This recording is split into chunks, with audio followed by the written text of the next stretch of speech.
Welcome to S99 TV news. 2014 నుండి ఈ రోజు దాకా టీటీడీకి నెయ్యి సప్లై చేసిన డైరీలన్నిటి మూలాల్లోకి వెళ్లి సిబిఐ ఎంక్వైరీ చేయించే దమ్ముందా? భారతదేశంలోని తప్పుడు డైరీ ఓనర్లందరికీ హెరిటేజ్ లో వాటాలు ఎందుకున్నాయి? తిరుపతి లడ్డుపై దుష్ప్రచారం చేసిన చంద్రబాబు తన పాపాలను ఎప్పుడు కడుక్కుంటాడు? నేను ఛాలెంజ్ చేస్తున్నాను చంద్రబాబు నాయుడు గారు, మీకు చావు ఉంటే, మీలో నిజాయితీ ఉంటే, హైందవ మతం పట్ల మీకు నిబద్ధత ఉంటే, శ్రీ వెంకటేశ్వర స్వామి అంటే మీకు భక్తి ఉంటే, నేను ఛాలెంజ్ చేస్తున్నా. 2014 నుంచి ఈ రోజు దాకా తిరుమల తిరుపతి శ్రీ వెంకటేశ్వర స్వామి వారికి నెయ్యి సప్లై చేసిన ప్రతి కంపెనీ మూలాల్లోకి సిబిఐ చేత ఎంక్వైరీ చేయించే దమ్ము మీకుందా అడుగుతున్నాను.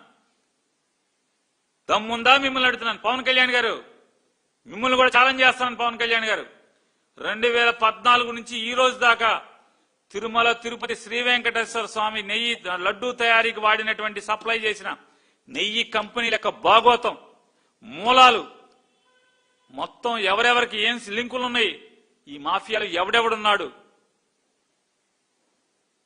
మొత్తం ఎంక్వైరీ చేయించే దమ్ము మీకుందా అని అడుగుతున్నా. ఛాలెంజ్ చేస్తున్నా, చేయండి అండి. పాపాలు కదా. మీ జన్మలో ఎప్పుడన్నా తిరుపతికి వెంకటేశ్వర స్వామికి ఎప్పుడన్నా తలనీలాలు ఇచ్చారా మీరు? మీ తండ్రి చచ్చిపోతే, తల్లి చనిపోతే జుట్టు తీశారా మీరు? కర్మకాండలు పెట్టి మీరు ఉందు అని ఎలా నమ్మాలి మిమ్మల్ని? తల్లిదండ్రులు చచ్చిపోతే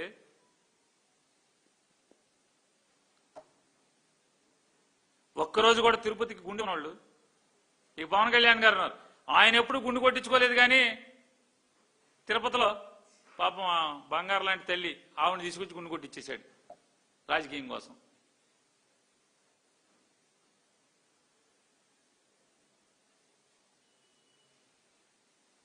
ఈ పాపాలు మానండి. దమ్ముంటే నిజాయితీ దగ్గర రాజకీయాలు చేయండి. జగన్ ఎదుర్కోండి, దమ్ముగా ఎదుర్కోండి. ఇంకోటి కొవ్వు ఉందని చెప్పని, పంది కొవ్వు ఉందని చెప్పని తిరగొట్టిన 4 ట్యాంకర్ల నెయ్యిని మీరే తీసుకుని మళ్ళీ మీరు వాడేసి లడ్డూలు తయారు చేస్తారు.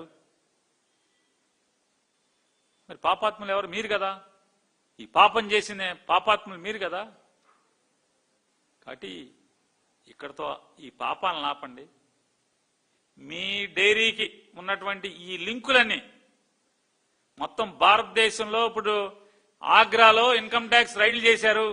ఆ రైడ్లలో దొరికినటువంటి మొత్తం ఎవడు కూడా నెయ్యి కాదు వీళ్ళు సప్లై చేసేది, మొత్తం కల్తీ నెయ్యే అమ్ముతున్నారు అని ఇన్కమ్ ట్యాక్స్ డిపార్ట్మెంట్ ఫైండింగ్స్ లో ఉన్నాయని చెప్పి పేపర్లు రాస్తున్నాయి, ఘోషిస్తున్నాయి. ఆ డైరీలన్నిటితో మీకు లింక్ ఉంది, ఉందా లేదా?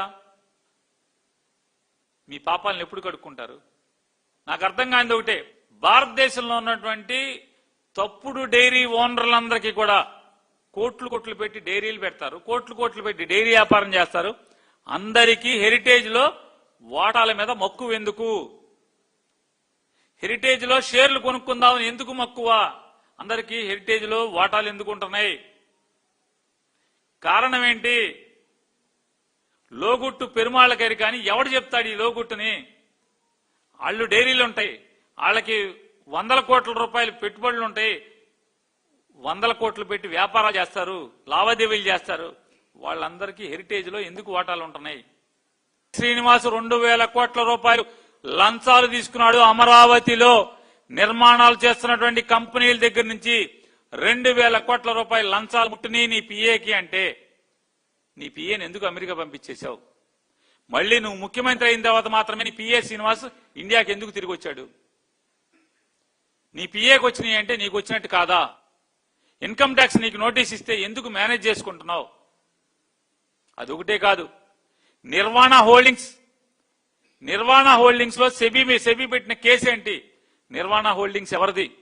సుబ్బారెడ్డి పిఏ అంటాడు 3 కోట్లు అంటాడు. నీ పిఏ 2,000 కోట్లు వచ్చినాయి అని చెప్పని బీజేపీ గవర్నమెంట్ చెప్తుంటే,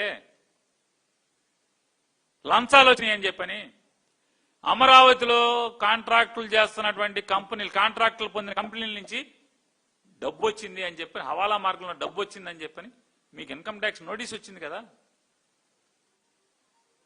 సార్, పవన్ కళ్యాణ్కి 4 నిండా మచ్చలేనండి. పూటకు ఒక మాట్లాడతాడు, రోజుకు ఒక మాట మాట్లాడతాడు. ఆయన మాటకు విలువ ఉంటుందా చెప్పండి?